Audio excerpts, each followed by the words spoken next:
We're now 3 hours away from kickoff. 9 p.m. it is, where history will be made between South Africa and New Zealand. Either side will make history as they lift the Webb Ellis Trophy for the very fourth time, both sides having won it 3 times. But now, former Springbok and Blitzboks captain and former women's sevens coach Paul Delport is joining us on Newzroom Afrika just to give us a little bit of an analysis of what to expect tonight as a coach, a former coach of the Springboks team, women's side as well.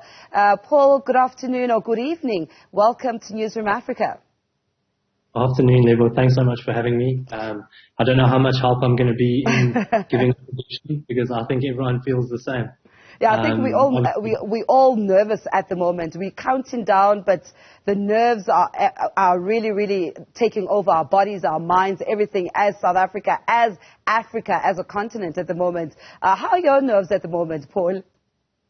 Oh, I've been shot all day, to be honest. Like we're just thinking of all the permutations. I truly believe the Boks are a better team, but I think we've seen this movie enough times. You know, when it gets to a final, it's a 50-50, and anything can happen. But I think you know what the Boks have shown us, you know, over the last couple of weeks has been very promising.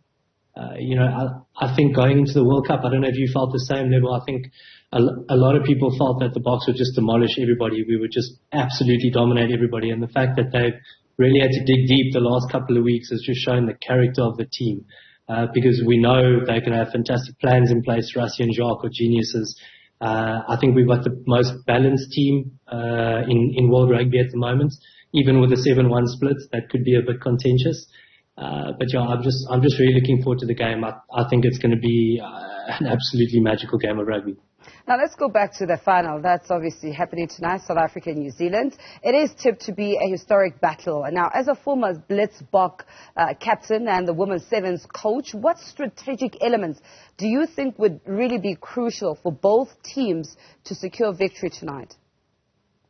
Oh yeah, you know, obviously we have the All Blacks and the Springboks have a long history, and I think if we, you know, as a coach, you're often tempted to go back to the stats and look at too much. But I know that the guys are very smart, and they've got that in the back of their minds. But I think they would go back to the just keep it simple principle. And if we're going to look at the last time we played the All Blacks, so from a South African perspective, our 7-1 split worked. We absolutely blew them away. We blew them off the park, and I can understand why we're going with that again. So for us, we're gonna want to physically impose ourselves. We're gonna want to dominate territory.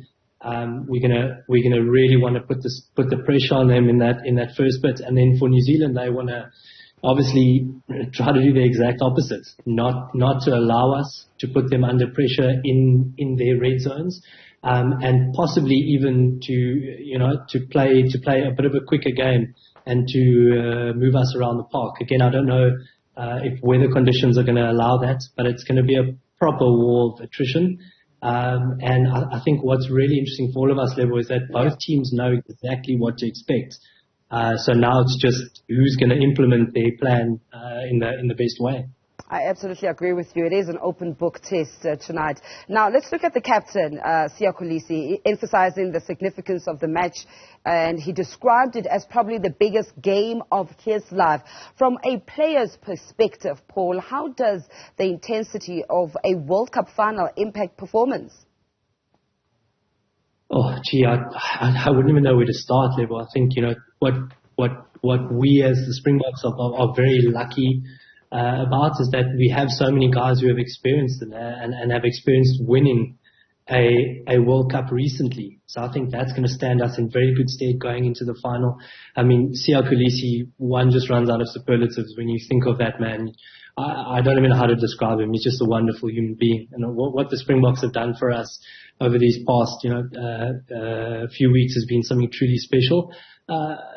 But again, I think it'll be a mixture of excitement and then just a hell of a lot of nerves. You know, for me, I was never fortunate enough to have played in a World Cup final, but I can only imagine what that means for both teams, for the Springboks and the All Blacks. I can imagine all those guys as kids. This is what they dreamt of, and I know for an elite player, this is the stage that you want to play at, and this is the stage that you want to perform at. So it's going to be an absolute cracker. I just can't wait. And what mental preparation goes into a game such as this? We have seen over the last couple of games that the family members are there, the kids are there, and the players first rush to them once a game is done. How important is having that kind of environment present with you in such a high-intensity game such as the final? Immensely important. I mean, I think, even though the guys are rugby players and that's their job, and they want to do well for the Springboks and for the country, your family is always in the back of your mind. You need to find your reason for doing things, and I think the current group of Springboks, it's plain to see that the reason that they do it is because they care about one another, they care about their families, they care about the Springbok brand. So I think from a Springbok management perspective and just the team, it's brilliant that their families are together and the people that they care most about are there. And then secondly, I think we've seen, since Rassie and Jacques took over, we can say kind of 7-8 years ago, that the guys are really, really clued up on the plan. I don't think they ever go into the field not knowing what they need to do, and that's something massive. When you talk about pressure and you talk about things in the back of players' minds, when they understand what their individual roles are in the team, they understand what the team needs to do in specific situations, it really takes that pressure off. And I think that's what the Springbok management have done incredibly well over the last few years. As well as he's a Blitzboks captain, former Blitzboks captain and former Women's 7 coach, that's Paul Delport. We were talking about the tactics surrounding the Springboks and New Zealand game. Now, bring it back to the players. Faf de Klerk and Andre Pollard, the most experienced halfback pair in the Springbok history, of course. Now, they play a pivotal role in the upcoming finale. As a former coach, Paul, how crucial is the synergy between the key players in high-stakes matches such as these and the challenges that they might be facing against the All Blacks tonight? Yeah, I think you've hit it on the nail on the head there, Lebo. It's going to be extremely important.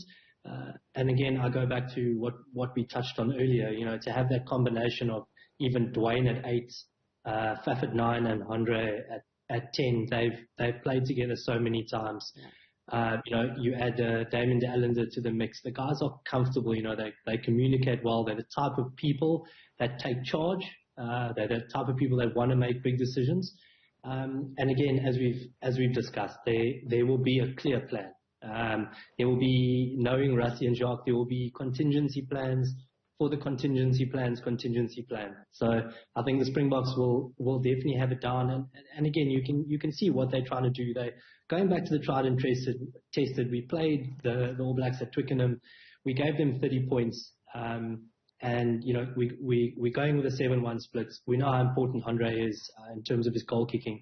We know how important Faf is in terms of his tactical kicking, and I think the gents will put on a show for us this evening. And before we let you go, let's quickly touch on the Springboks. They're hoping for back-to-back wins at the World Cup. As a former captain, how does a team maintain focus and composure, especially when facing a formidable opponent in New Zealand? Yeah, I think rugby, there's so many waves you ride, and just speaking from personal experience, that, sometimes you kind of have a team's number and you're confident against them, and then other times you feel a little bit iffy. And, my gut feel is the Springboks have the All Blacks number. And I definitely don't want to jinx it, but I think the Springbok team will go into this game very confident, definitely wary. We know the threat the All Blacks pose, if we let them into the game and we aren't clinical. But I definitely think on current form and what's happened over the last few games, and I think also the strategy and the personnel we're going into the game with, I think the Springboks have done incredibly well in this World Cup, and I think they'll continue to do that. And to echo JP Smith's words, I think we're all going to be seeing if we have some rhythm later on. All right. Thank you so much, Paul Delport. Now the pressure is on us to get into some sort of rhythm when they win tonight. But thank you for giving us all that analysis tonight. As a former captain and coach, your perspective has always provided valuable insights into the strategic and psychological aspects of this high-stakes match.